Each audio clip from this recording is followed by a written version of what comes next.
No domingo agora, para aqueles que acompanham aqui e também estiveram na igreja, nós tivemos uma reflexão lá sobre perdão, né? A gente falou sobre perdão, e aí ó, a gente comentou também que o perdão é algo muito importante na vida de um cristão, porque é o perdão que nos leva a ter a possibilidade da nossa salvação. É o perdão que Deus nos oferece, né? Através da sua graça, da sua misericórdia, é o perdão dos nossos pecados, porque os nossos pecados é que fazem separação entre nós e Deus, né? Os nossos pecados. E aí, para nós alcançarmos a nossa salvação, é, a gente precisa do perdão de Deus, através de Cristo Jesus, né? Então, o perdão é essencial na vida do cristão, em se falando da expectativa e da esperança de salvação. E como nós, no último estudo, vimos o plano da salvação, né?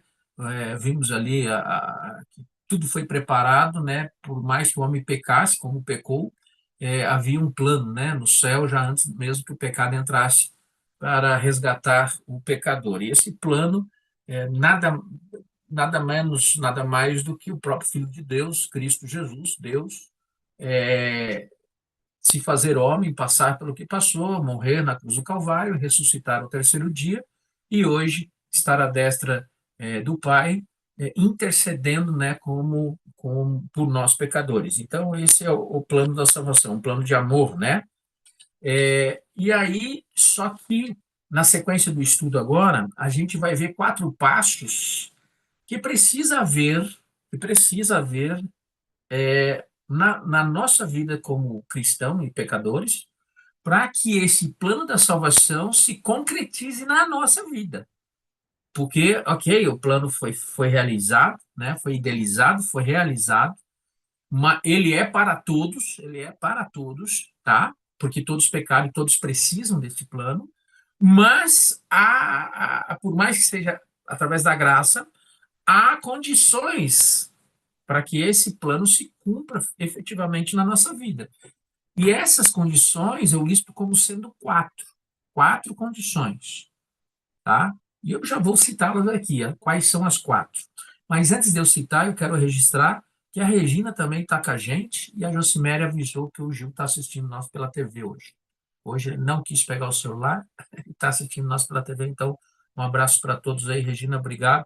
A Regina, ao lado dela, deve estar o esposo dela, o seu José, que também eu quero mandar um abraço para o seu José aqui, figura incrível que nos recebe muito bem quando lá nós vamos, né? Ok? Dica, daqui a pouco eu vou perguntar para você como é que tá os likes aí, tá bom? Muito bem. Então, os 4 passos são, presta atenção, anota isso se você quiser. Fé, e nós vamos ver o porquê que a fé é importante. Depois da fé tem que haver o quê? Arrependimento. Em havendo arrependimento, não adianta só se arrepender, você precisa confessar os pecados. E não adianta somente ter fé, a se arrepender e confessar.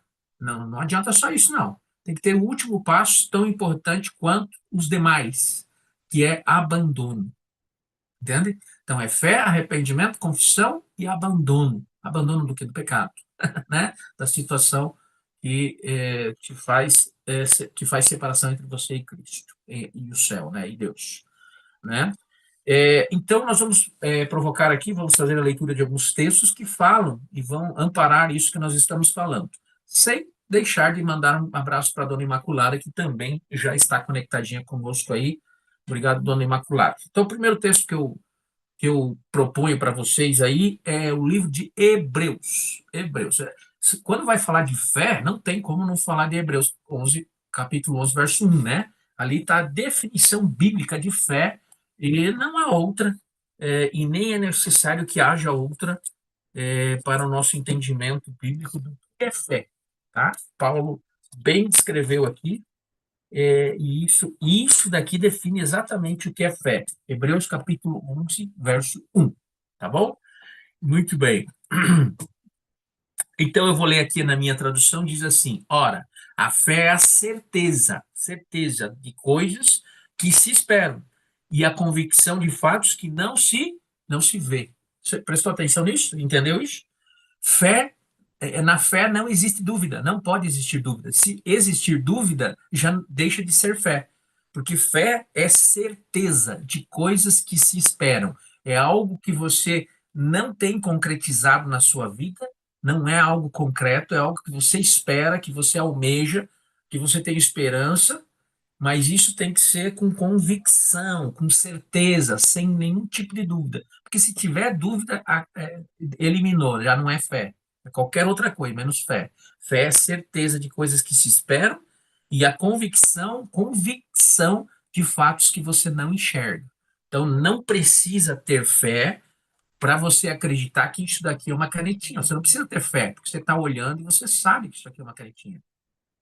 Isso aqui não precisa ter fé. Agora, precisa ter fé quando eu te falo, Deus criou todas as coisas pela sua palavra. Nós já estudamos sobre a criação. Aí você precisa ter fé, porque você não viu isso. Você não tem nem o registro de que. Então tem que ser pela fé. Ok? Isso é fé. Olha o verso 6 aqui do capítulo 11 também. O que, que diz ali? De fato, olha só a importância da fé agora. Fé nós já vimos o que é. Agora, olha a importância da fé. Sem fé é impossível agradar a Deus. Sem fé é impossível, é, verso 6, tá? Agradar a Deus, porque é necessário que aquele que se aproxima de Deus creia que ele existe e que recompensa os que o buscam. Entendeu? Tem que ter fé, porque se você não tiver fé, como é que você vai reconhecer a existência de Deus? É somente pela fé. Então, sem fé é impossível agradar a Deus. Sem fé é impossível se conectar com Deus, né? Então é isso. Então, para o primeiro passo para eu e você alcançarmos a salvação que vem de Deus é acreditar que ele existe. É acreditar que ele existe. Por isso a fé é tão importante. Mas vamos mais alguns textos aqui. Tiago, capítulo 2, verso 26. É só você voltar algumas. Perdão, só você ir para frente algumas folhas e você vai ter o livro de Tiago. Só folhar em algumas folhas, aí você já vai encontrar Tiago, capítulo 2, verso 26. Olha o que, que a fé produz. Tá? Agora, o que, que a fé produz aqui? Ó. Podemos ler? Tiago, capítulo 2, verso 26. Diz assim, ó. Porque assim como o corpo sem espírito é morto, o que, que é um corpo sem espírito? O que, que é espírito? Espirro, o que, que é? É você soltar o ar para fora. Espírito é o fôlego de vida que está dentro de nós. Isso é espírito, não é a alma vagando e tal. Então, espírito é o sopro de vida. Então, ele está dizendo assim, ó, assim como a matéria, o corpo sem o fôlego é morto, você sem respirar, você morre, assim também a fé sem obras é morta. Aqui, ó, a fé produz o quê? Obras.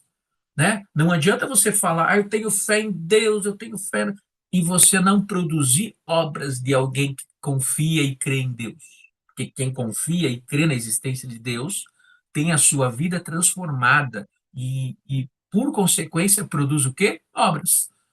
Obras que condizem com a vida de um cristão, que condizem com que a palavra de Deus rege como conduta de vida. Entendeu?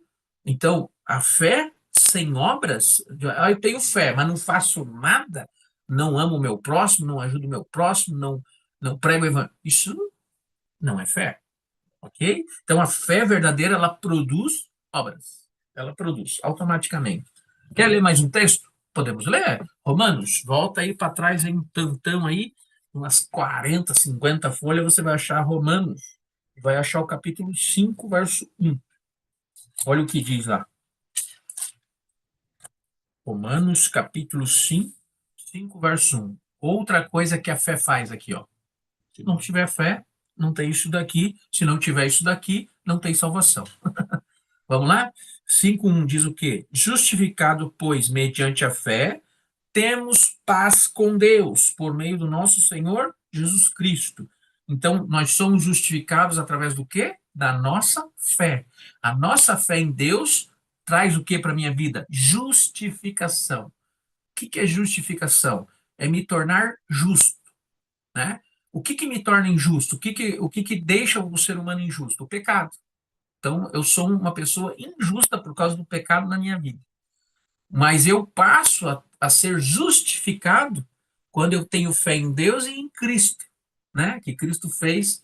E essa fé em Deus e essa fé em Cristo, ela só ocorre mediante a presença do Espírito Santo na nossa vida. Então, é a comunhão com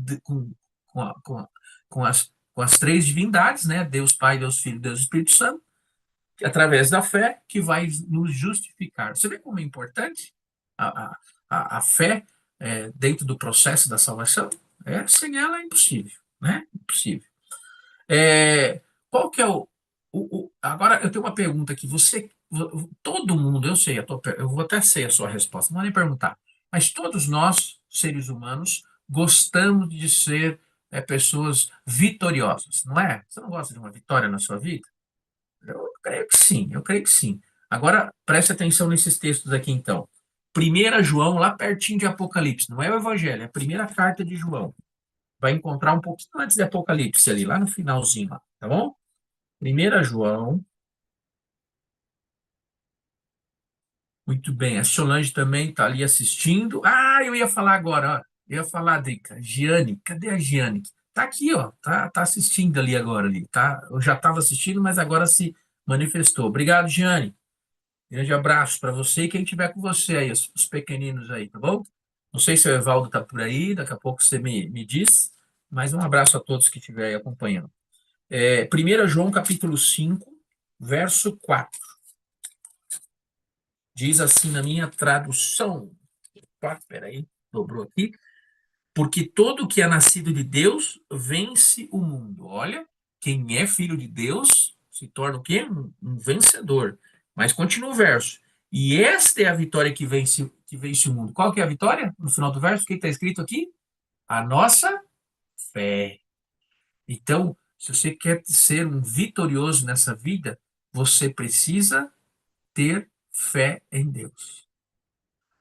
Faz toda a diferença na vida.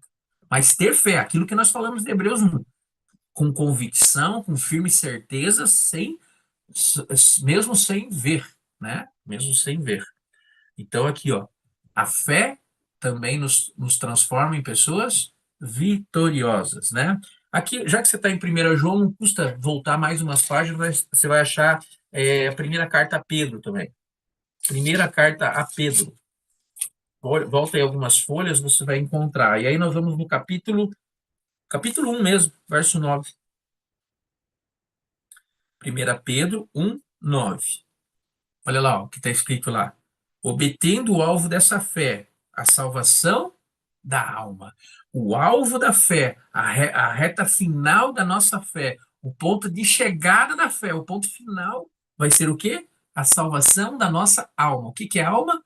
A alma é uma pessoa, um ser vivente, né? A alma, nós vamos estudar mais para frente isso, tá? Você não pode faltar.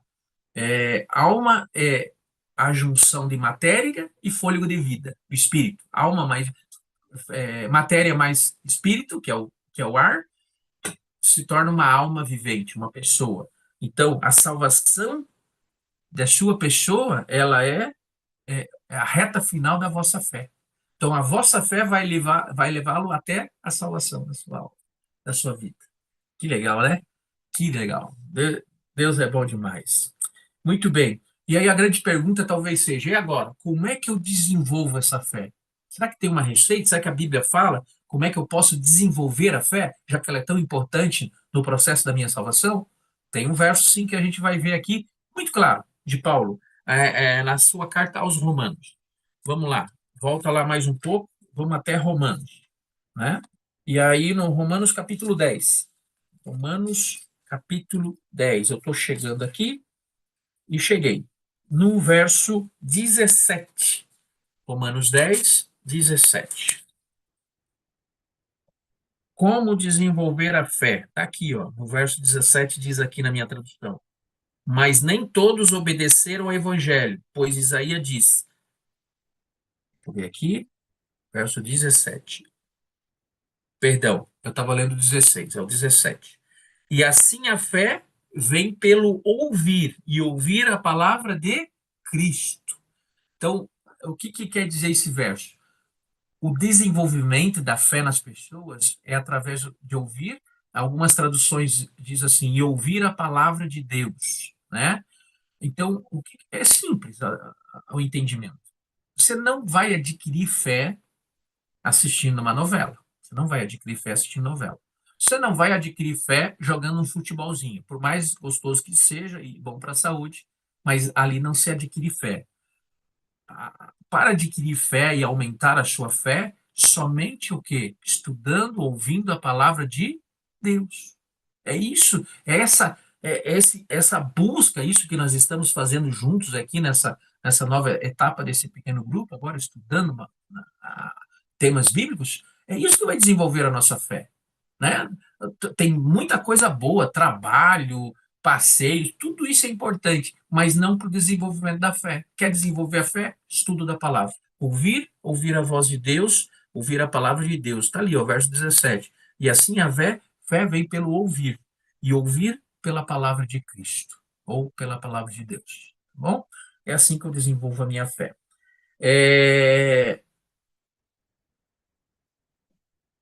Vá a Lucas capítulo 5 agora. Evangelho de Lucas. Volta aí mais um pouco no capítulo 5.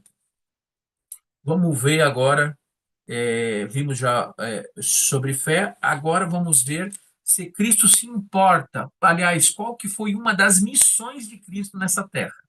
Lucas capítulo 5. Vamos ver qual que foi uma das missões de Cristo aqui nessa terra. O que ele buscou fazer enquanto estava aqui? Capítulo 5, verso 32. Foi uma resposta aqui, né, aos que lhe acusavam, né? Olha o que ele diz aqui. Não vim chamar justos, mas sim pecadores. Para quê? O que está escrito ali? Não vim chamar os justos, mas pecadores ao arrependimento. Então, uma das missões de Cristo aqui na Terra, e continua sendo até os dias de hoje, agora através do Espírito Santo, é fazer com que as pessoas entendam que elas, para serem justificadas, por isso que ele fala, não vim chamar justo, porque o justo, aquele que se acha justo, ele não precisa de perdão, porque ele é justo já, ele é justificado, ele entende que é, mas a gente viu que a nossa justificação depende de passos. A gente viu o primeiro, a gente está vendo o segundo, e Jesus está falando, olha, eu vim chamar pecadores, para quê? Para que se arrependam. Está vendo aqui o processo? Então, fé, arrependimento, né? Porque Jesus está falando aqui que ele veio chamar pessoas para o arrependimento. Agora, como é que se dá esse processo do arrependimento? Como é que se dá? Vamos voltar lá a Romanos agora, de novo. Vai aí umas 40 folhas para frente, você vai achar Romanos. E nós vamos agora, dessa vez, no capítulo 2, bem no comecinho da carta. Capítulo 2. Obrigado, irmã Adina, por estar nos acompanhando aí também pelo YouTube. Provavelmente o irmão Fialec deve estar junto aí, então um abraço para vocês dois aí, tá bom? Oi, Romanos Fábio. capítulo 2. Oi, Aproveitando diga. que você deu um oizinho aí, a irmã Tereza e o irmão Rogério, eles deram um oizinho lá no WhatsApp agora, dizendo que estão Hum. assistindo pela TV. Ah, legal. Porque quem está assistindo pela TV não tem como digitar, né? Legal, Isso. interessante. Então, se tem mais alguém assistindo pela TV, pega o celular, vai no WhatsApp aí e manda para nós aí, como eles fizeram. Muito, muito inteligente da parte deles. Obrigado, um abraço para vocês aí. Que bom que vocês estão com a gente. Então, voltando aqui, Romanos capítulo 2, verso 4. Aqui nós vamos ver o que nos leva ao arrependimento. Olha como eu e você, nem para isso, até para isso nós dependemos de Deus. Olha o que está escrito aqui. Ou será que você despreza a riqueza da bondade, da tolerância e da paciência de Deus? Pois é isso que nos leva ao arrependimento. Vou repetir aqui, é uma pergunta. Será que você despreza a riqueza da bondade, da tolerância e da paciência de Deus, ignorando que a bondade de Deus é que leva você ao arrependimento? Entendeu? Então nós somos dependentes de Deus até para nos arrepender, né? Porque o nosso arrependimento ele vem justamente da paciência que Deus tem conosco, a sua bondade, a sua tolerância. Isso nos dá a chance e isso nos leva ao arrependimento. Porque você não, na maior parte das vezes, você não se arrepende de imediato se. é, é, é, aliás, perdão, você não peca e imediatamente já se arrepende. Não, às vezes acontece isso. Mas na maior parte das vezes você demora um monte para ver que você pecou. Você nem reconhece muitas vezes que errou. Muitos erram, falam, não, isso não é pecado. Como que não? Como que não? Né? E aí a paciência de Deus às vezes, vai tolerando, esperando, aguardando a bondade dele, né? Para que eu e você enxergue às vezes que está pecando e se arrependa, para através da fé se arrependa, confesse e abandone para daí alcançar o perdão, né? Então, olha aí, nós dependemos de Deus até mesmo para o arrependimento. Agora, e agora vamos para o próximo passo. O que que um pecador arrependido precisa fazer? Vamos lá? Salmos capítulo 38. Vamos voltar agora um bom tanto aí, né? Vamos para o Velho Testamento, vamos para o livro de Salmos. Não tem melhor pessoa para falar sobre arrependimento do que Davi, né? Por isso que nós estamos ainda indo para o Salmo 38. Davi cometeu os piores pecados possíveis, né? Adultério, assassinato, e então ele sabe muito bem o que que é reconhecer os seus erros e se arrepender. Salmo capítulo 38, verso 18, tá? Verso 18. Diz assim na minha tradução. Ó, eu queria que você conseguisse sentir aqui a emoção de Davi ao escrever e registrar esse verso aqui, ó. Confesso a minha iniquidade, o meu pecado, né? Suporto a tristeza por causa do meu pecado. Entendeu? O que que ele quis dizer, principalmente no começo do verso? Confesso o meu pecado. Então, eu preciso, os nossos pecados precisam ser o quê? Confessados. Precisa sim haver confissão, está aqui, ó. Confesso a minha iniquidade, suporto a tristeza por causa do meu pecado, né? Então, a confissão faz parte. Por que que faz parte? E por que que a confissão é importante? Só vai haver confissão para quem reconhece que pecou. Então, por isso que a confissão é importante. Primeiro, para você mostrar que você reconheceu que é um pecador, né? Entendeu? Então, a confissão tem esse prisma aqui, né? De você reconhecer. E aí, a confissão também te leva a um processo de humildade, porque quando você confessa, se o seu pecado é para Deus, você vai se confessar com Deus, né? Agora, se o seu pecado é contra o próximo, você vai se confessar para o próximo. Você vai falar, olha, eu errei com você ontem, né? Isso acontece muito no processo conjugal, né? A gente vive, às vezes, perdendo a linha, né? Palavras, alguma coisa assim, e você tem que confessar, olha, eu errei realmente naquela colocação, naquela atitude, ou naquela omissão, não sei, né? Mas esse é um processo doloroso, porque você reconhece, tem que haver reconhecimento do erro para haver confissão, né? E Davi fala aqui claramente que o processo passa pela confissão. Se você tiver tempo, anota aí para o dever de casa, leia o Salmo 51. Ali, confissão pura, derretimento mesmo do coração para, para confessar. Agora, um texto importante, para quem devemos confessar o pecado, né? Porque há algumas teorias aí que não são a verdade, viu? Então vamos lá para a primeira carta a Timóteo. Vamos lá para o Novo Testamento de novo. Vamos ver para quem nós confessamos os nossos pecados. Se é para Deus. Primeira Timóteo,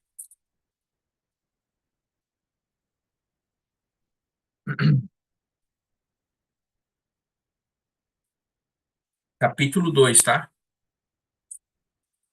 Ai, oh, meu Deus, passou demais aqui agora.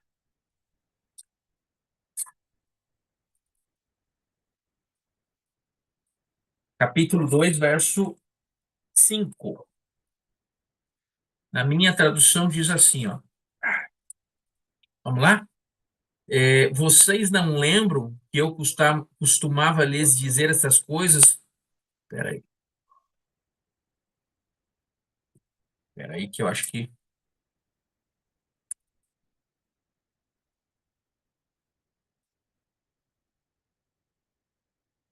Um minuto.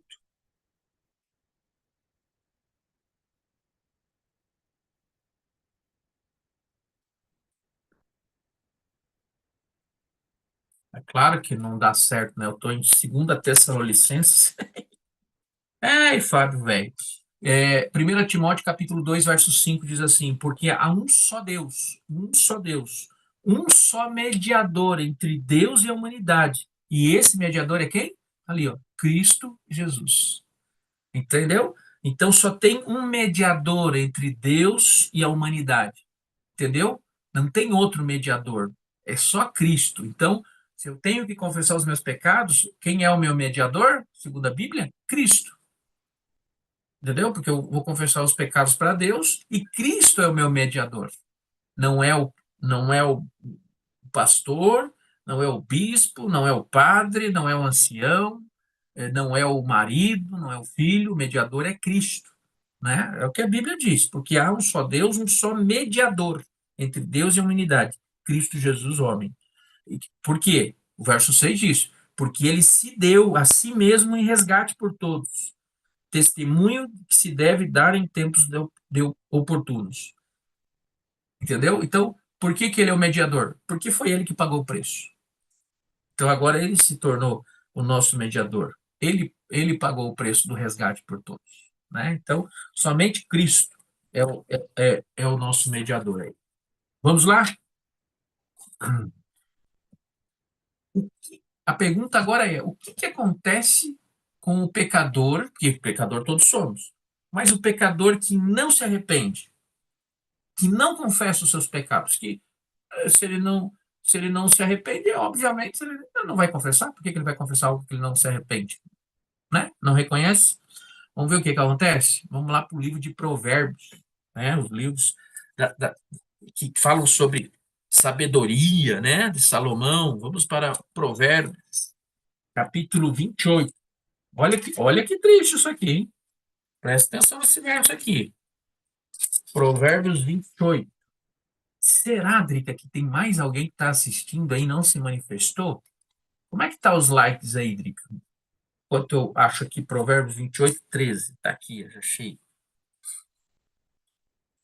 Eu vou. Então, Fábio, os likes eles estão bem legais, sabe? Deixa eu só confirmar aqui. Nós estamos com 18 conexões Só um agora, se eu momentinho não me aqui. engano. Isso, e estamos. Deu uma mexida, porque estava bem pareado aqui. Mas agora estamos com 18 conexões e 12 likes, né? Ah, Levando em consideração que alguns estão assistindo pela TV, na realmente, né? TV. Ah, tá certo. Muito bem. Só para a gente saber por curiosidade. Vamos lá. O que acontece com quem não confessa seus pecados? Provérbios 18, perdão, 28, 13 diz assim, ó. Quem encobre as suas transgressões, quem encobre, não confessa, fica escondendo, fica omitindo, jamais prosperará, jamais prosperará. Mas o que confessa e abandona alcança o quê? Misericórdia, mas jamais prosperará no sentido espiritual, não é financeiro, né? Não é financeiro. Jamais prosperará, jamais chegará à sua salvação. Não vai prosperar espiritualmente falando, né? Mas aquele que confessa, agora aqui, ó, que confessa e abandona. Lembra o último passo? Fé, confissão, fé, arrependimento, confissão e abandono. Tá aqui, ó. Confessa e abandona, porque não adianta eu ter fé, me arrepender, confessar, mas continuar fazendo. Por isso que eu digo, são 4 passos. E o último passo é o abandono, né? Então, aquele que encobre, que não confessa seus pecados, ele jamais prosperará na vida espiritual. Jamais. Espiritualmente falando, né? E o que que Deus faz? Qual é a atitude de Deus quando a gente confessa com arrependimento sincero, genuíno e abandona o pecado? O que que Deus faz? Vamos ver? 1 João, volta lá em 1 João, capítulo 1, verso 9, lá naquela, perto de Apocalipse que eu falei agora há pouco. Olha que coisa boa aqui, ó, para você que confessa, que se arrepende, que abandona, se sinta agora em paz. Olha aqui, ó. 1 João 9 diz assim, ó, se confessarmos os nossos pecados, se ele é fiel e justo para nos perdoar os pecados, e não somente perdoar, mas nos purificar de toda injustiça que o pecado traz para a nossa vida. Você entendeu? Então, quando confessamos, Deus perdoa e nos purifica do pecado. É isso que acontece. Esse é o processo que Deus realiza, né? Tem mais alguns textos. Vamos a Isaías 43, 25. Isaías 43, 25.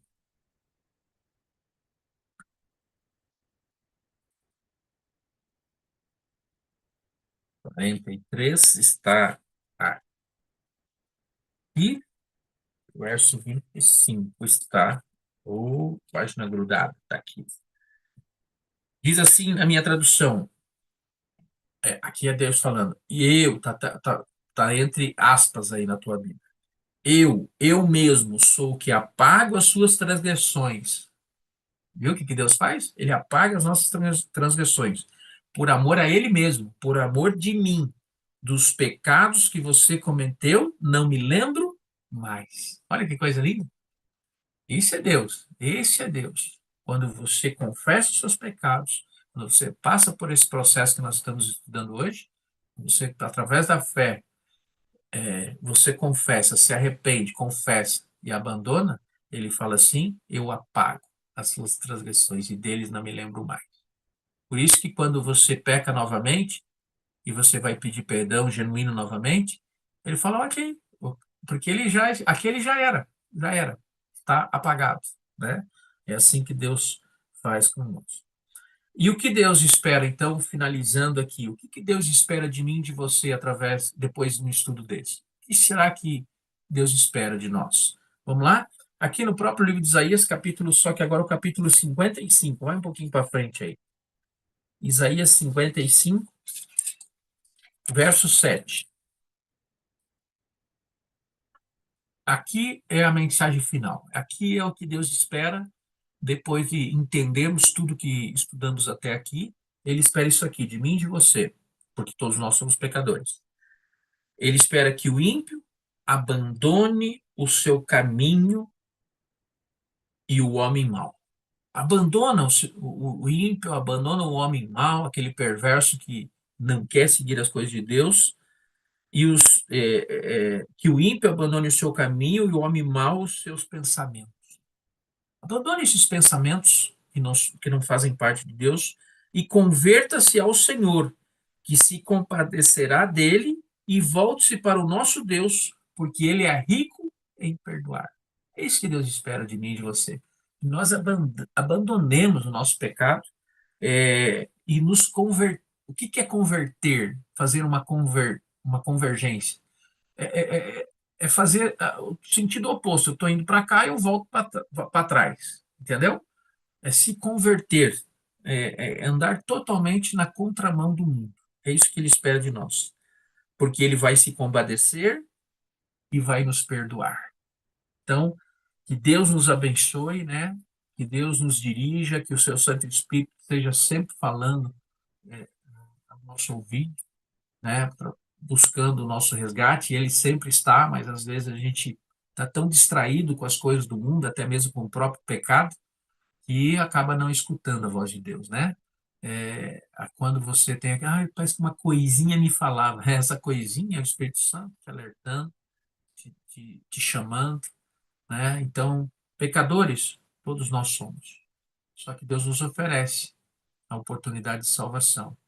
E essa oportunidade, ela já foi idealizada e realizada pelo céu, através de Cristo, na cruz, e esse processo agora está à minha e à sua disposição. Basta que eu tenha fé, me arrependa, confesse e abandone. Que Deus nos abençoe e nós possamos tomar posse disso para as nossas vidas, né? Para Deus não importa o quanto você pecou, importa o quanto você se arrependeu, está disposto a abandonar e lutar contra essa natureza. E Ele é fiel e justo para nos perdoar e nos purificar de toda injustiça que o pecado traz para a nossa vida. Que Deus nos abençoe, que Deus te abençoe, te guarde, te proteja. E próxima semana nós continuamos o nosso estudo. E agora o próximo estudo nós vamos falar sobre os sinais da volta de Cristo. Na verdade, vou deixar, semana que vem você não pode faltar, tá bom? A gente vai falar sobre a volta de Cristo, que é uma das maiores esperanças que a gente tem aí e fica aguardando ansiosamente. Que Deus te abençoe e me abençoe, em nome de Jesus. Amém. Feche seus olhos, vamos orar. Santo e bondoso Deus e Pai, a nossa gratidão é expressada agora nessa oração pelos momentos que tivemos aqui de estudo da Tua Palavra. Obrigado porque o Teu Santo Espírito se, se faz presente aqui e se faz presente principalmente no coração desses amados que participaram deste momento e outros que ainda vão assistir esta live. Que o Senhor sempre esteja nos alcançando, nos mostrando a realidade da nossa vida e nos dê, Pai querido, forças para nós confessarmos, para que a nossa fé seja aumentada, para que a gente possa se arrepender, confessar e abandonar os nossos pecados, para que a Tua graça possa nos alcançar e possa nos purificar dessa imundícia que, infelizmente, o pecado acaba trazendo para a nossa vida. Fica conosco, aceita nesta noite o pedido de perdão de cada um de nós, dos nossos pecados, nossos erros, e nos faça cada dia mais pessoas melhores, pessoas ligadas ao Senhor e dirigidas pelo Teu Santo Espírito. É isso que eu te peço, com as bênçãos sobre todos os que estão aqui presentes, em nome de Jesus. Amém. Amém. Obrigado, Drica, obrigado, pessoal, por estar aqui conosco até esse momento, e que Deus abençoe e até a próxima semana. Deus abençoe. Até mais. Tchau. Tchau, pessoal. Boa noite. Boa semana.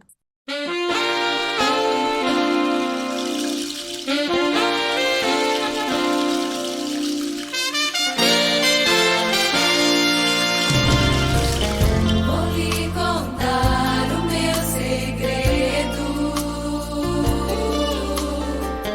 que é o caminho pra você se encontrar.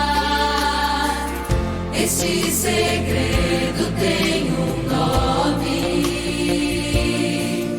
é Jesus Senhor, o sustentador. Como dou valor pro seu amor.